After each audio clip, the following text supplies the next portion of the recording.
Por que será que eu incluí esse tema dentre aqueles que eu não posso deixar de saber para ser salvo? Por que o tema, por que Jesus foi condenado à morte é importante? O que é que eu preciso saber sobre essa condenação que tem a ver com a minha vida hoje e tem a ver com a minha salvação? Porque se não tiver a ver diretamente com a minha salvação, não faz sentido nós incluirmos esse tema aqui. Vamos ver juntos qual a importância de nós examinarmos juntos essa questão, por que Jesus Cristo foi condenado. Se alguém chegasse para você, assim, de pronto, e fizesse essa pergunta para você: por que Jesus foi condenado à morte? O que você responderia? Você saberia responder isso? Vamos ver juntos como é importante nós entendermos. Vamos começar dizendo o seguinte: a história comprova que Jesus foi um personagem real. Jesus não foi uma fantasia, não foi uma alegoria, não é um mito. Jesus, segundo a história, ela confirma a existência dele, confirma os milagres dele, confirma que ele foi morto na cruz. Isso é fato histórico, é importante isso, hein? Confirma que ele ressuscitou. Isso é fato histórico. O que a ciência não consegue é explicar como é que ele pode ter ressuscitado, mas que o fato é histórico e testemunhado é. Seria o mesmo que nós disséssemos aqui que Pedro Álvares Cabral não existiu. A história confirma. Jesus Cristo foi um ser real, um personagem real da história. Portanto, ele morreu crucificado, foi condenado à morte e ele ressuscitou. Bom, o fato dele ter ressuscitado, no mínimo, já seria uma razão suficiente para nós termos que estudá-lo para o resto da vida. Porque você conhece mais um outro ser humano que a história comprova que tenha ressuscitado? Percebem de quem nós estamos falando? É um ser real, tá?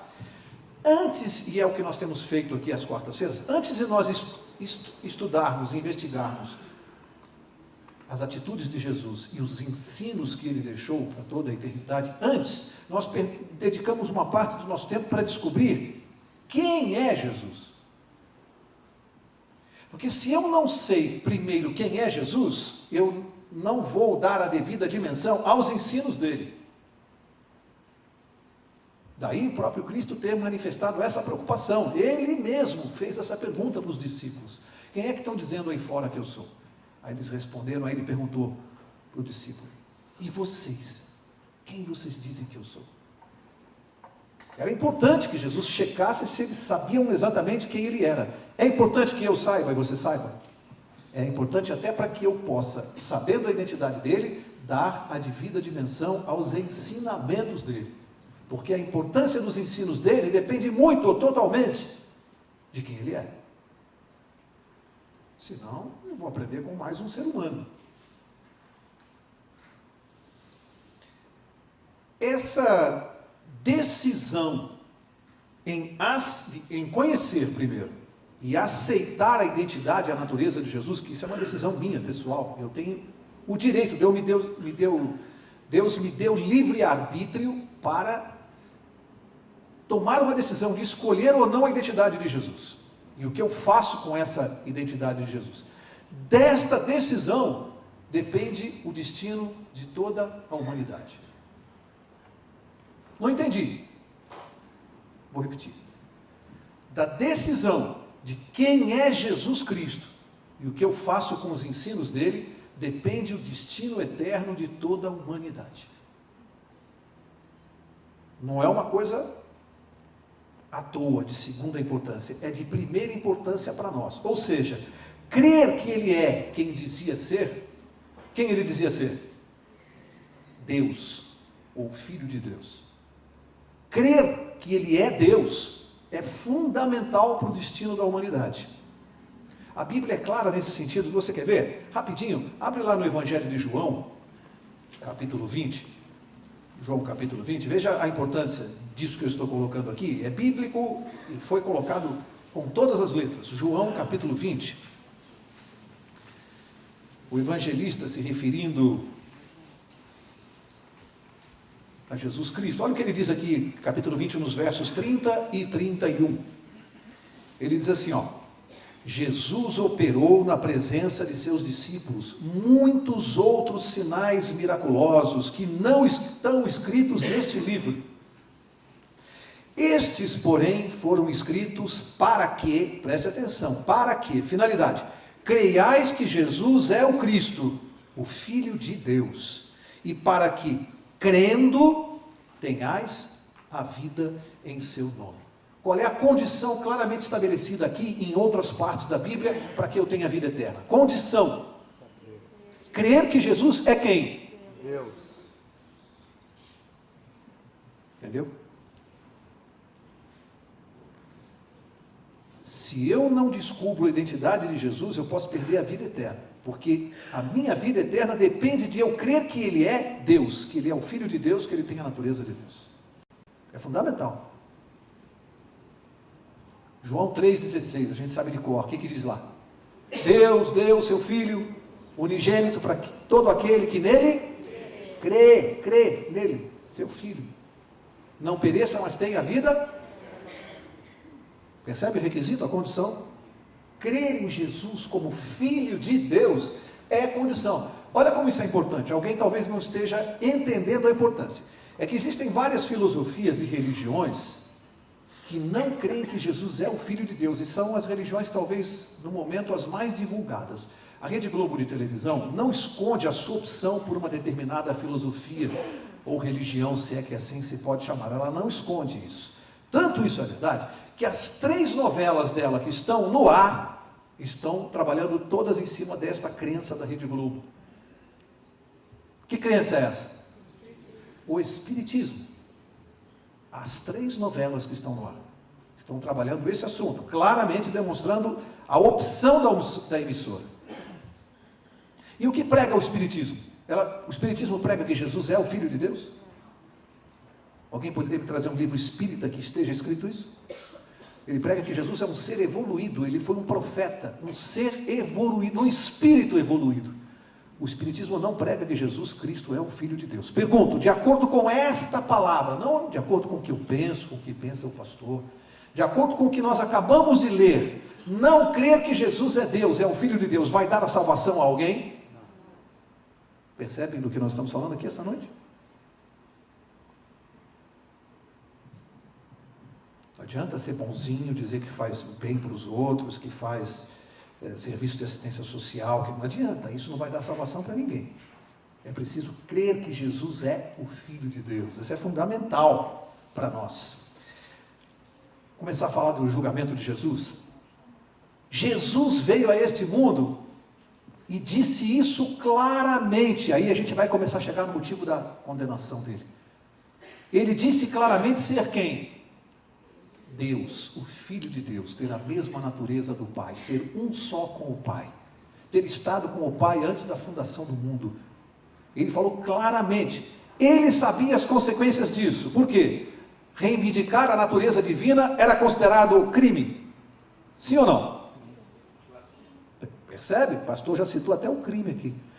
Vocês percebem? Eu vi que muita gente não respondeu, a maioria não respondeu. Essa dúvida nós não podemos ter. No tempo de Jesus, reivindicar a natureza divina era crime?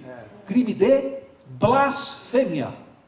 Crime perante as autoridades religiosas. E vocês vão ver que implicação isso tem. Crime para a autoridade religiosa, o que acontecia no tempo de Jesus? E veio acontecendo até bem recentemente, quase perto de nós aqui. O que a igreja faz com aqueles, a igreja romana fazia com aqueles que não concordavam com as suas doutrinas? Matava. Blasfêmia era crime de morte perante as autoridades religiosas. Portanto, quando Jesus claramente começou a afirmar a sua autoridade divina, ele sabia que isso lhe custaria o quê? A vida. Primeira pergunta, se ele sabia que ia ser levado à cruz por essa declaração, por que ele insistiu em fazê-la? Porque nós dependíamos desta informação para sermos salvos. E ele sabia que isso ia custar a ele a vida. É importante saber quem é Jesus? Ele arriscou a vida para que nós soubéssemos. Tamanha importância. Ele não escondeu a sua identidade, sabendo as consequências do que ele estava fazendo. A morte de Jesus foi marcada por uma sucessão de escolhas conscientes. Sucessão de escolhas conscientes. Vamos ver? Só ali na morte dele. Judas era amigo de Jesus e escolheu conscientemente traí-lo. Vai acompanhando. Pedro era discípulo de Jesus e escolheu conscientemente negá-lo, no momento de maior importância. Pilatos e Herodes eram líderes políticos. Herodes, governador, imperador, e Pilatos, governador. Escolheram conscientemente o quê? Ignorar a verdade sobre Jesus. Vocês vão ver que eles sabiam, mas resolveram ignorar. Conscientemente, eles sabiam.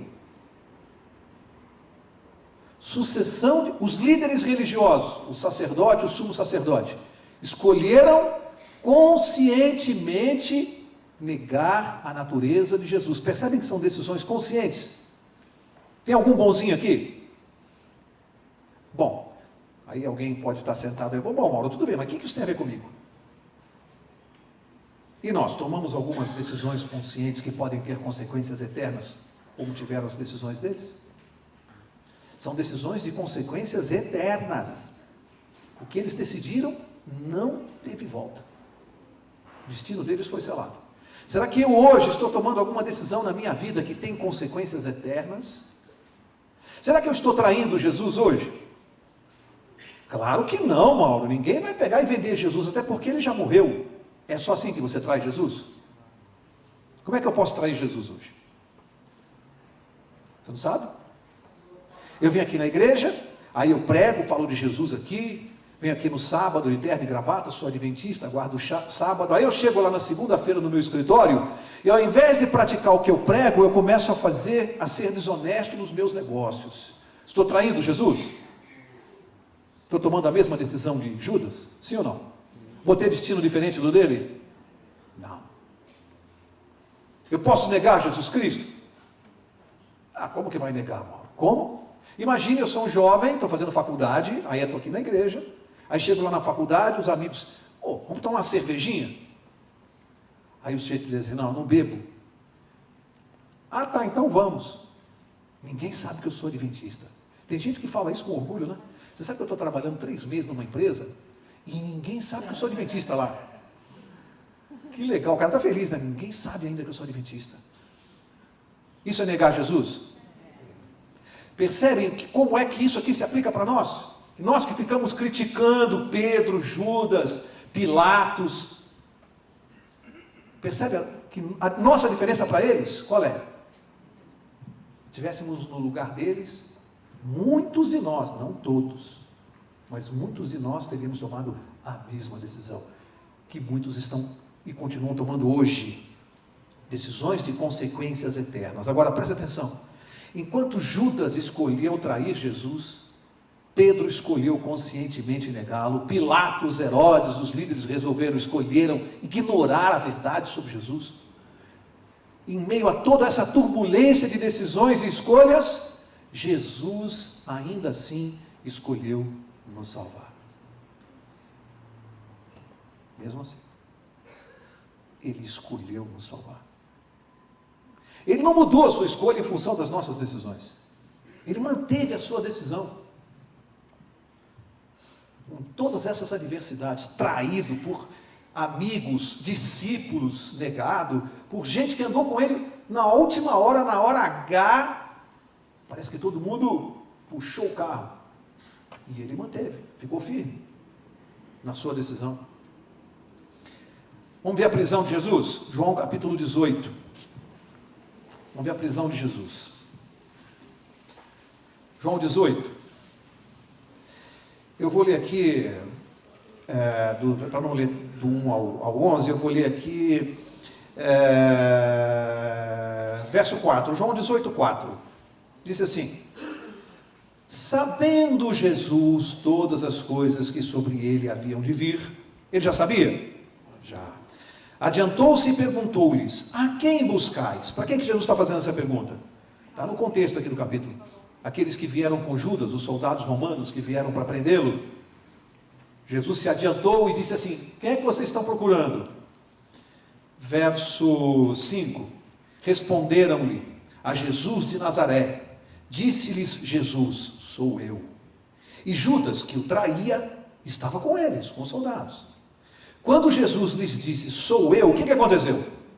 Recuaram e caíram por terra. O que aconteceu com os soldados? Vieram lá, veio uma turba imensa à noite, com tochas, eles achavam que podia haver resistência.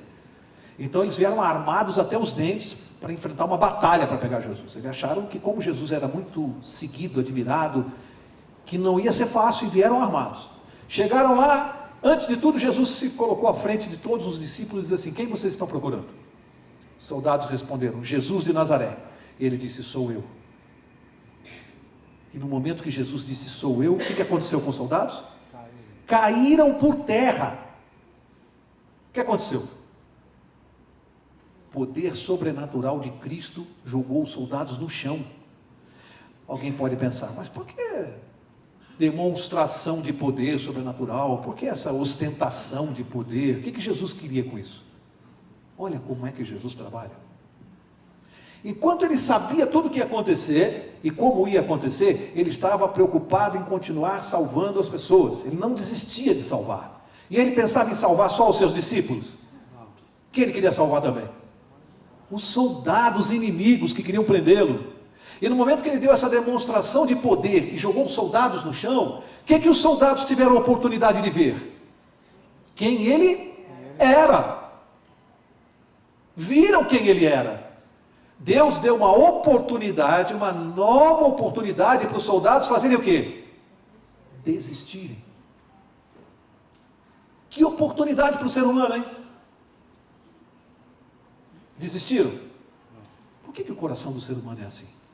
Por que diante da revelação da verdade de Deus, o coração do ser humano se mantém duro e muitos não voltam atrás? Olha que demonstração. Percebe? Não era uma ostentação de poder, era a misericórdia de Deus revelando a sua natureza para os seus inimigos, para que eles pudessem obter salvação do mesmo jeito dos discípulos. Aí o que aconteceu com Pedro?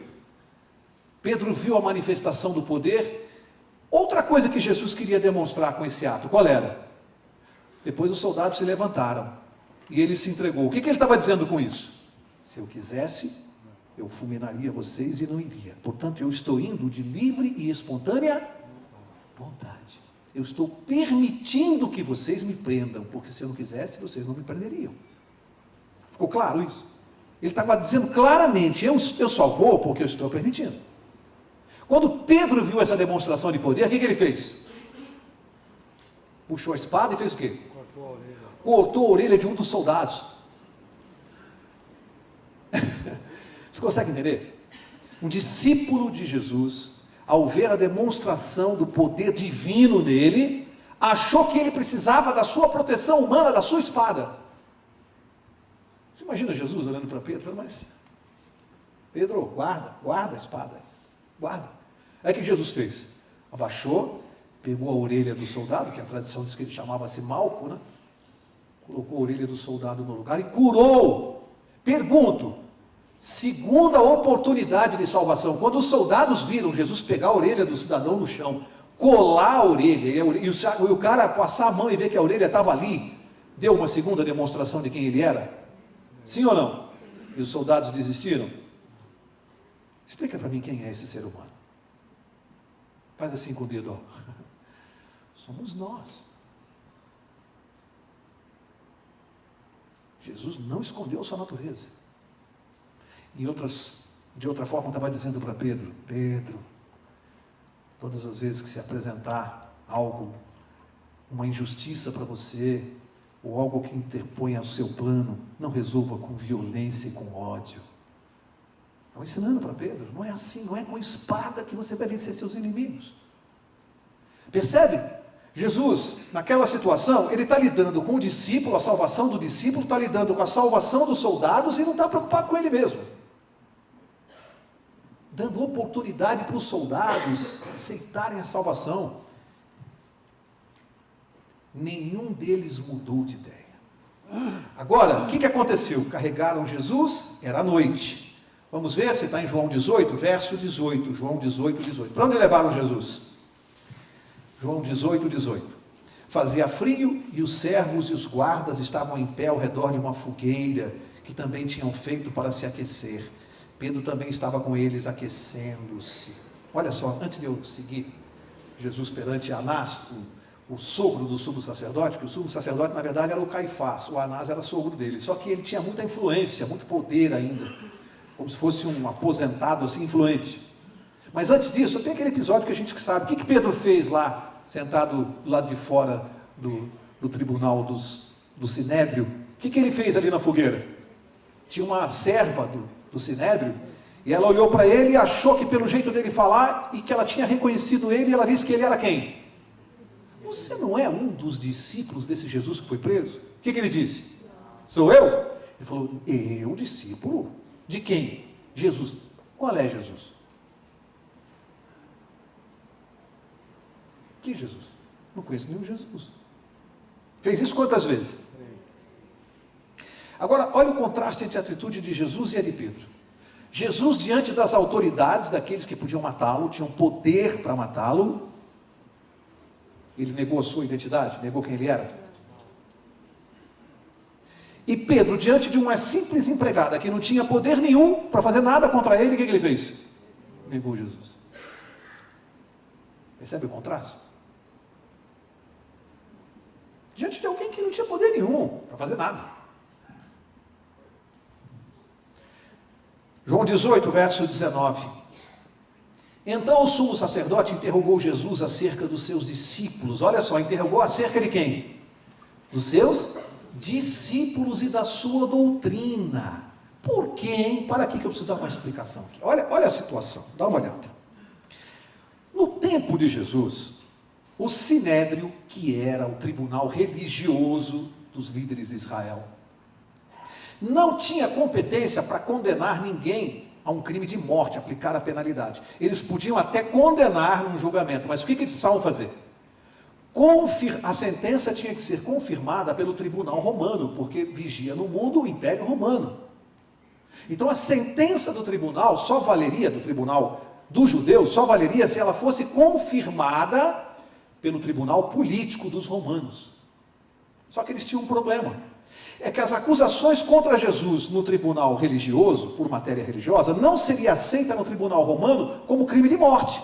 Por exemplo, blasfêmia. Blasfêmia não era crime de morte para os romanos. Então eles tinham um problema. Bom, se nós formos levar Jesus e acusar de blasfêmia para os romanos, que ele está se dizendo Deus, os romanos não vão dar a menor bola para isso, e ele não será condenado perante o tribunal romano. Olha o problema. Como é que nós vamos resolver? Então eles pensaram, tudo maquinado, hein? Tudo maquinado. Eles pensaram assim, nós temos que ter duas acusações contra ele. Uma que ele receba condenação aqui no Sinédrio, porque nós temos que convencer os nossos pares aqui. Ele tem que ter uma condenação de caráter religioso. E ele tem que ter uma outra condenação de caráter político para ele ser condenado lá no tribunal romano. Então nós temos que arrumar duas condenações contra ele. Arrumar uma já era muito difícil contra Jesus. Para arrumar duas, o que eles tiveram que fazer?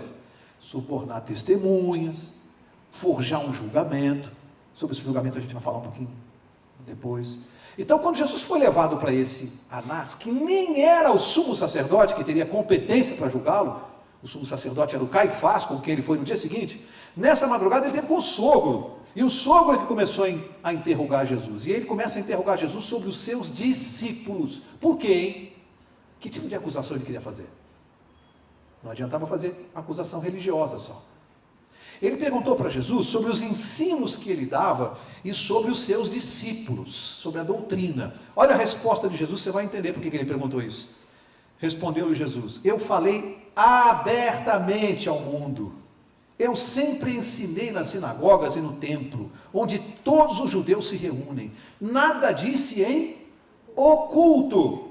Para que me interrogas? Pergunta aos que me ouviram. Certamente que eles sabem o que eu disse. Qual era a acusação contra Jesus? Que ele se reunia com os discípulos em secreto, tramando a constituição de uma sociedade secreta. E essa sociedade secreta poderia colocar em risco a autoridade do poder romano. Olha aqui a trama política. Ser acusado de ser o incitador de uma rebelião, de uma insurreição contra o poder, constituidor de uma sociedade secreta. Aí Jesus respondeu: não, tudo que eu prego, eu sempre preguei abertamente. Tudo que eu falo em público para os judeus. Então vocês querem saber o que eu ensino? Pergunta para os judeus, pergunta para vocês mesmos. Nação de Israel, eu nunca preguei escondido. E aí, como é que ficou o Anás? Jesus falou: olha, você não precisa perguntar para mim. Pergunta para os judeus, eu nunca preguei nada escondido. Que negócio de sociedade secreta é essa? Não existia isso. Olha só. Ele tinha que ser acusado de blasfêmia para os judeus e de incitar rebelião para os romanos. Mas Jesus quebrou esse argumento da parte deles. Mas eles tinham mais um problema. Isso estava acontecendo à noite. E o que os judeus, os líderes, sabiam? Eles sabiam o seguinte: nós acabamos de prender Jesus à noite. Se esperar amanhecer, a notícia vai ser divulgada. E sabe o que vai começar a acontecer no julgamento dele? Na hora que nós abrirmos o tribunal e começar o julgamento, não vai parar de chegar gente para testemunhar a favor dele. E para testemunhar dos milagres que ele fez. Então vai ficar uma fila aqui de gente dizendo: ele curou minha orelha, curou minha perna, ele me devolveu a vida, me ressuscitou. Haja testemunha para ser ouvida. O que aconteceria com Jesus? Teria que ser liberto, absolvido. Então eles estavam preocupados: se esse julgamento demorar, vai ser contra nós, ele vai ser absolvido, e se ele for absolvido, ele vai ser aclamado na multidão, e nós vamos ficar mal aqui, porque vai parecer que a nossa prisão foi o que ela realmente foi, absolutamente ilegal. Então nós temos que fazer esse negócio aqui rápido, e vamos começar agora de noite, para resolver isso logo, para não dar tempo da multidão saber. Olha só. Aí, depois dessas perguntas, esperaram amanhecer o dia, e levaram então ao Sinédrio, numa sessão normal, porque o Sinédrio não se reunia à noite, uma sessão normal durante o dia, até porque nesse momento à noite, não estavam presentes todos os membros, portanto, meia dúzia de pessoas ali junto com Anás, ouviram Jesus não negar a sua divindade, mas o resto do Sinédrio não ouviu, tinha que ouvir da própria boca de Jesus. Então, amanheceu, o que eles fizeram? Acordaram o Caifás. Ficou feliz o Caifás? Ser acordado do seu sono? Para trazer lá Jesus para ele, já acordou irritado, e queria saber qual era o problema. Aí começaram a explicar o problema para ele, e aí, olha aqui comigo, Lucas capítulo 22, Lucas vai relatar isso aqui com mais detalhes do que os outros evangelistas, cada um vai relatando esse episódio, você vai pegando um pouquinho em cada evangelista. Aqui em Lucas tem detalhes interessantes sobre a parte do Caifás. Lucas 22, eu quero que você leia comigo, dos versos 63 até o 71, olha só, agora já perante o Sinédrio de manhã, numa sessão normal do tribunal. Os homens que detinham a Jesus zombavam dele ferindo-o, vendavam-lhe os olhos e feriram-no no rosto, e lhe perguntaram: profetiza, quem é que te feriu? Outras muitas coisas diziam contra ele, blasfemando. Logo que amanheceu, portanto, antes de começar o julgamento no tribunal, antes dele ser condenado, durante a madrugada, o que eles ficaram fazendo com Jesus? Durante a madrugada? Torturando, porque estavam dizendo que cobriram o rosto dele, e ficaram batendo nele, com o rosto coberto, e perguntavam: você não é profeta? Então diz quem foi que te deu esse murro. Por isso que você vê e sabe que Jesus, quando, além dos ferimentos da crucifixão, ele teve o rosto muito deformado, de tanto que ele apanhou. Foi uma madrugada de tortura. Ele já tinha sido julgado? Não. Nem tinha sido julgado ainda. Aí chega aqui, verso 66. Logo que amanheceu, ajuntaram-se os anciãos do povo, os principais sacerdotes, os escribas, e o levaram ao Sinédrio. Agora sim, agora que o Sinédrio está reunido. Perguntaram-lhe, olha qual é a pergunta que vão fazer para Jesus: és tu o Cristo? Dize-nos. Ele replicou. Olha o que Jesus respondeu. Se eu disser que sim, não o crereis. Adianta eu dizer que eu sou o Filho de Deus? Pois eu estou falando, vocês não acreditam. Eu estou dizendo. Então, se eu disser que sim, vocês não vão acreditar. Verso 68. E se vos perguntar, não me respondereis. Mas de agora em diante, olha o que ele disse. O Filho do Homem se assentará à direita do Deus Todo-Poderoso. O que ele acabou de dizer? Eu vou me assentar à direita do Pai no céu. E quando eu voltar a este mundo aqui, eu não vou voltar como esse pregador aqui itinerante. Eu vou voltar como Senhor. Eles entenderam tão claramente o que Jesus estava falando, que no verso 70 disseram assim, disseram todos, logo és tu filho de Deus? Ele lhes respondeu, vós dizeis que eu sou. Vocês estão dizendo. Então disseram, de que mais testemunho necessitamos? Nós mesmos o ouvimos da sua própria boca. Pronto, é o que eles precisavam. Ele disse que ele é o Filho de Deus. Acabamos de ouvir. Ele tem que ser condenado à morte. Mas aqui era uma parte. O que eles dependiam para ratificar essa condenação à morte? Que o tribunal romano aceitasse que essa declaração dele ser o Filho de Deus fosse suficiente para ele ser morto. E eles sabiam que não era suficiente. Eles iam ter que enfrentar uma outra batalha. O que eles tinham que fazer? Conseguiram a condenação no tribunal religioso, no Sinédrio, não conseguiram? Pronto, saiu a sentença. O que eles fizeram? Vamos mudar a acusação no tribunal civil. Vamos acusá-lo de outra coisa lá. Ele fica condenado aqui e nós não vamos dizer a verdade lá. Nós vamos mudar e vamos acusá-lo de outra coisa, porque isso aqui não vai ser o suficiente.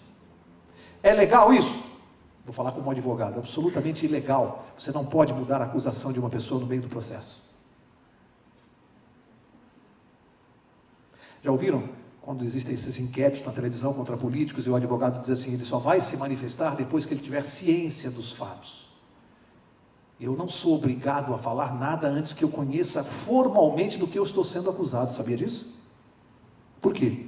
Porque eu só preciso me manifestar sobre aquilo que eu estou sendo acusado. E eu preciso saber exatamente do que estão me acusando. Jesus foi acusado de uma coisa.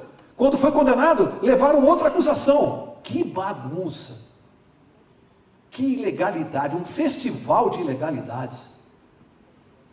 Porque o objetivo aqui do tribunal não era apurar os fatos. Eles nunca se preocuparam em apurar fatos, nem ter processo, nem nada. O objetivo era arrumar um jeito de matar Jesus. Esse era o objetivo. Ele tinha que ser morto, de qualquer maneira. Então, apurar os fatos não era importante. Aí, ele é conduzido, então, para a sala de Pilatos. Agora ele cai na mão do governo romano. Agora o julgamento deixa de ser religioso e passa a ser político. Ele passou por um julgamento religioso, agora vai enfrentar o julgamento político. Agora você volta lá para Mateus. Pilatos, eu acho que Mateus foi mais detalhista para explicar essa fase do julgamento com Pilatos. Mateus 27. Agora vamos ver. Agora do Sinédrio, das mãos de Caifás, Jesus é levado, condenado pelo Sinédrio, já condenado, ele é levado para Pilatos, no sentido de ele ser julgado. Era isso que os judeus queriam, os líderes, que Jesus fosse julgado por Pilatos? Não. Eles chegaram lá pressionando para que a decisão fosse confirmada. E é interessante que você lendo e estudando, você verifica um negócio aqui que eu fico pensando a que ponto chega o ser humano. Vocês sabiam que, como era a véspera da Páscoa, era a Páscoa, lembra-se? Jesus foi morto na Páscoa. Como era a véspera da Páscoa, eles podiam, os líderes judeus, israelitas, podiam entrar no Sinédrio dos romanos? Não. Podiam? Não. Por quê, hein? Por que eles não podiam entrar? Porque, de acordo com a tradição judaica, eles seriam contaminados. Então o que eles fizeram? Levaram Jesus, mas os líderes ficaram de fora do Sinédrio para não serem contaminados e poderem participar da festa da Páscoa. Veja bem, eles achavam que se contaminariam no contato com os romanos, mas mandar matar o cordeiro que simbolizava a Páscoa, isso não quer dizer nenhuma condenação, pastor. O próprio cordeiro de Deus. fazer o que eles estavam fazendo com Jesus, não tinha nenhum problema espiritual para eles para participarem da Páscoa. Agora, ter contato com os romanos, de jeito nenhum, vou me contaminar. Esse é o ser humano. Olha só, imagina Jesus vendo tudo isso, hein? Imagina a cabeça de Jesus vendo tudo isso. Que hipocrisia. Aí, capítulo 27 de Mateus, quanto a essa questão do que aconteceu aqui, nós vamos falar na próxima quarta-feira, porque o tema dessa noite é: por que Jesus foi condenado à morte pelos judeus? Sabe o que nós vamos responder na próxima quarta-feira? Quem matou Jesus?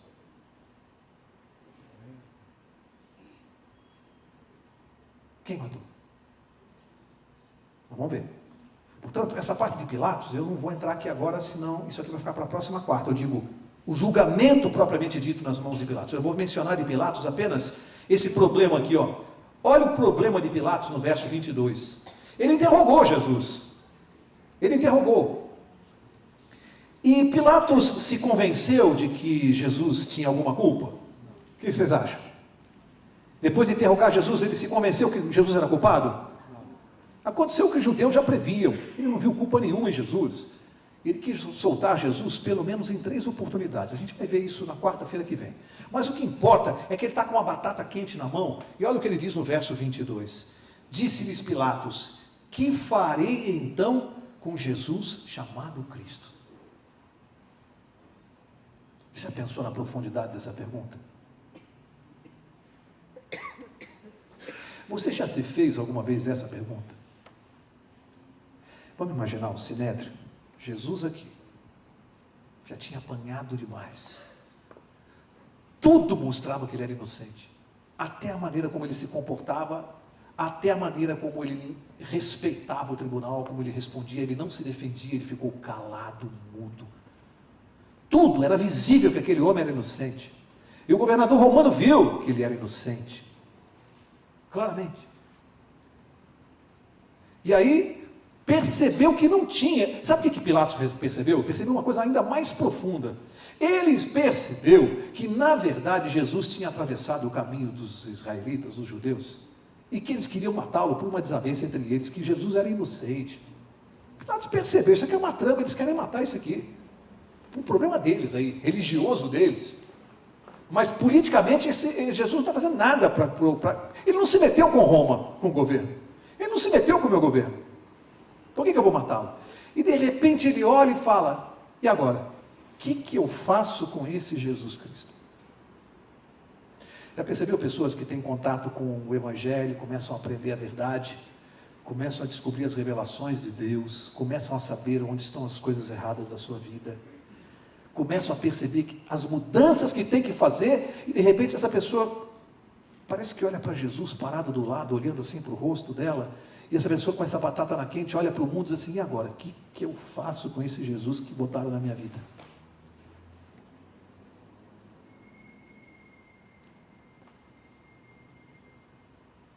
Estou vendo um monte de gente olhando para mim com essa interrogação, hein?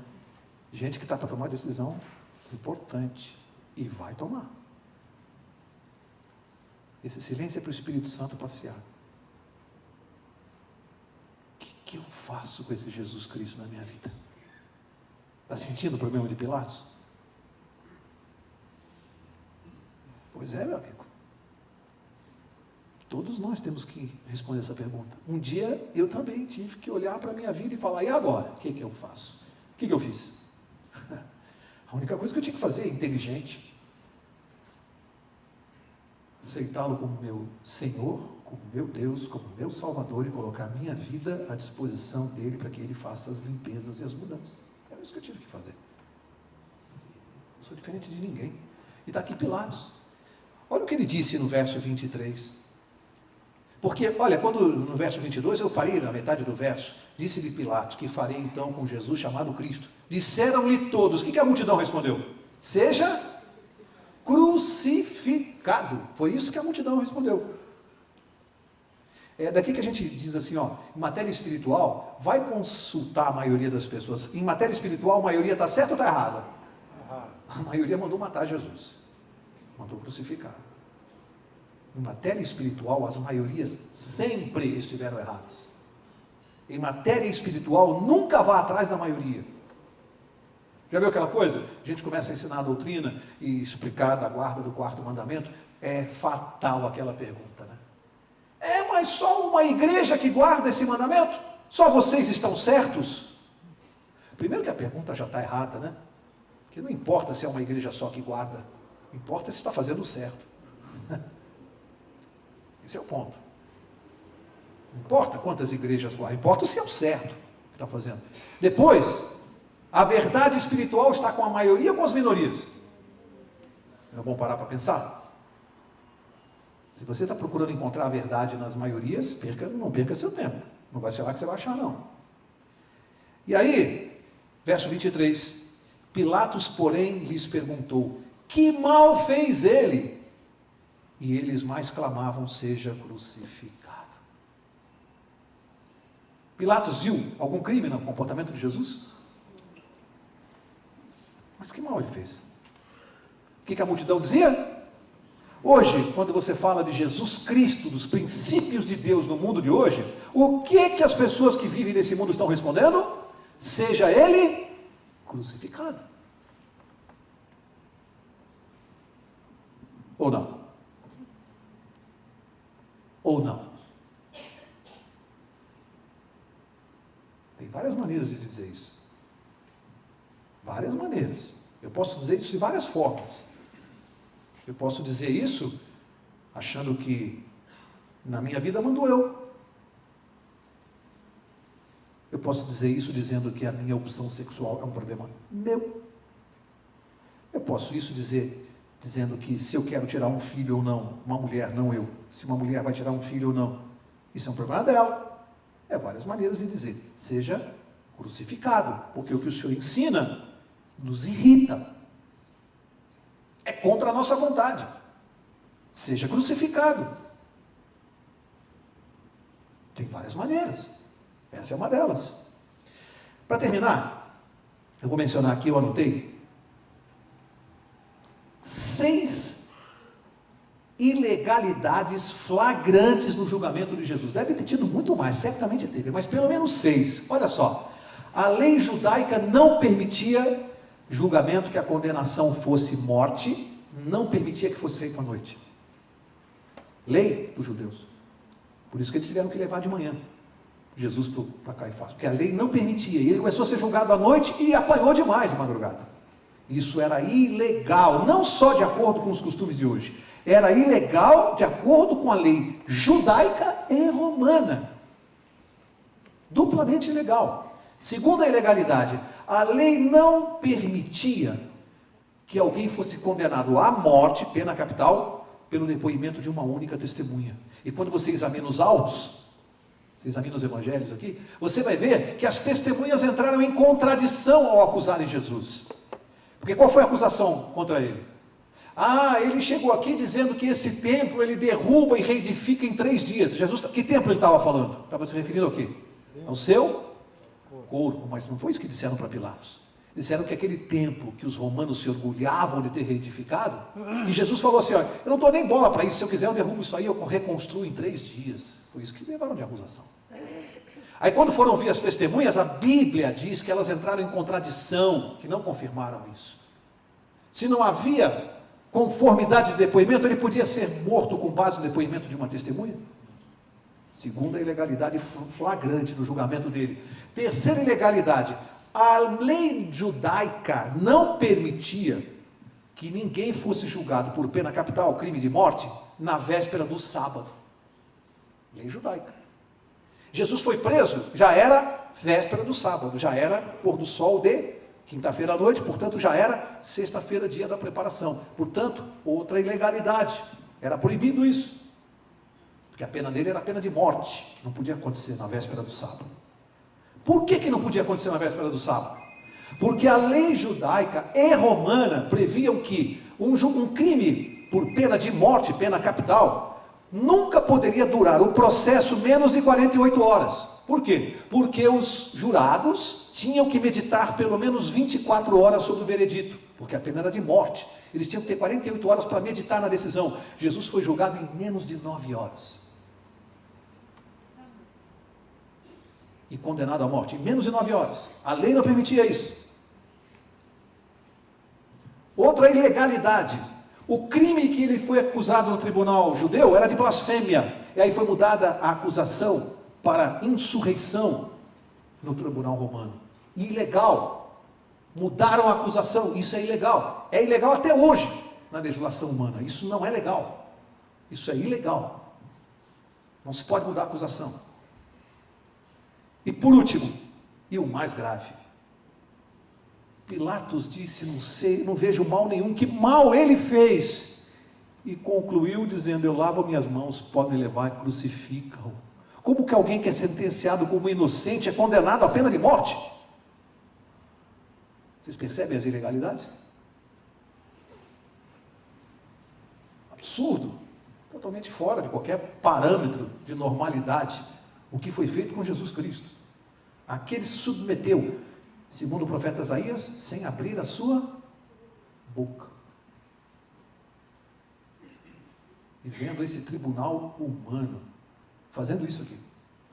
Mas quando ele voltar em glória, e os seres humanos forem julgados pelo tribunal de Deus, nós vamos ver isso aqui? Será? Vai ser assim? Será que vai dar para corromper testemunhas no tribunal de Deus?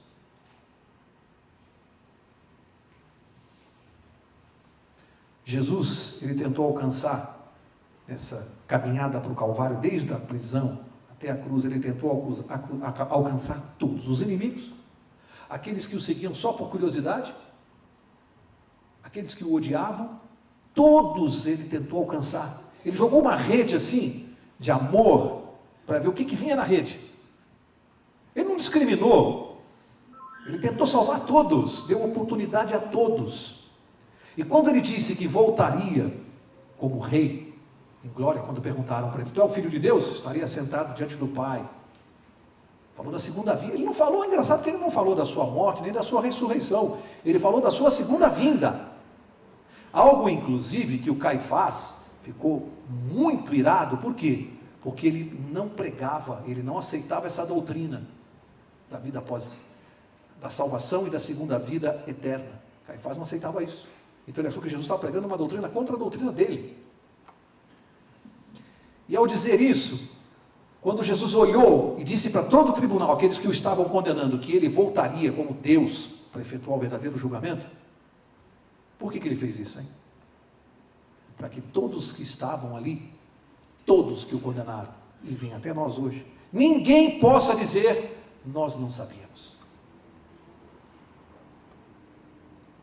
Ninguém vai poder dizer, nós não sabíamos. Todos foram avisados. Ele disse, eu vou voltar, e aí o julgamento vai ser sério. Todos foram avisados. E aí o julgamento vai ser sério. Terminando.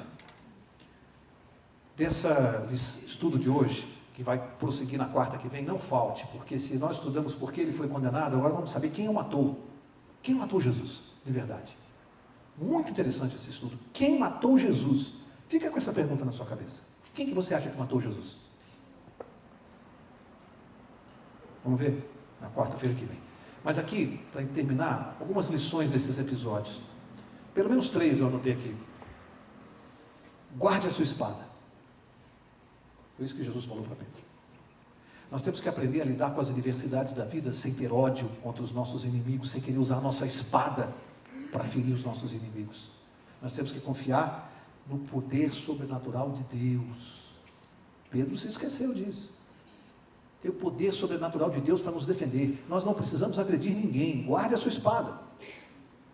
Primeira lição que a gente tira aqui, diante de tantas.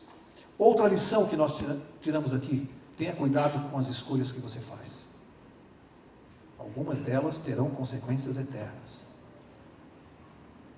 Quando eu elejo alguém ou algo mais importante na minha vida do que Jesus Cristo, eu estou fazendo uma escolha gravíssima, de consequências eternas. Basta tirar Jesus do trono, do primeiro lugar, e colocar alguém ou algo. Cuidado com as escolhas que você faz. E última coisa, não perca o foco. Nós não podemos tirar os nossos olhos da salvação e da vida eterna. Não perca o foco. Vocês percebem tudo isso acontecendo?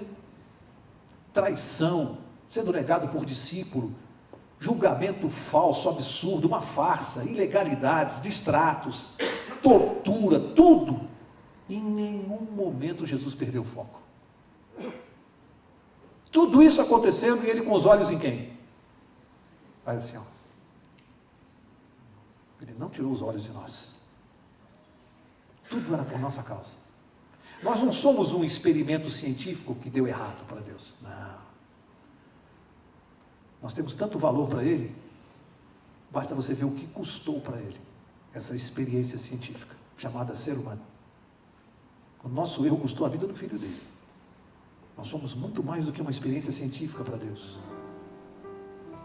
Para acabar, menino, uns 6, 7 anos, frio como uma noite dessas, de hoje, descalço, de calção, em frente a uma sapataria, olhando pelo vidro ali, com o rosto colado no vidro da sapataria, de pé no chão frio.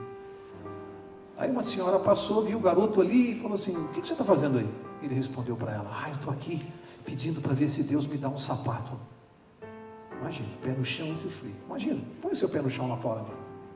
Pedindo para ver se Deus me dá um sapato.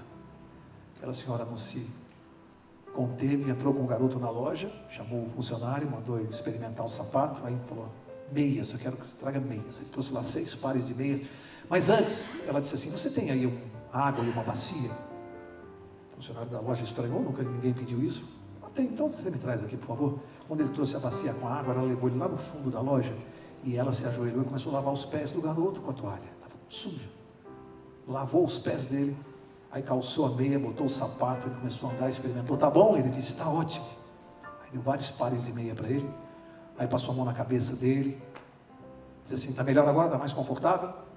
Quando ela percebeu que ela pegou a bolsa dela e ia sair para pagar, o garoto olhou para ela e falou assim: ei, a senhora é a mulher de Deus?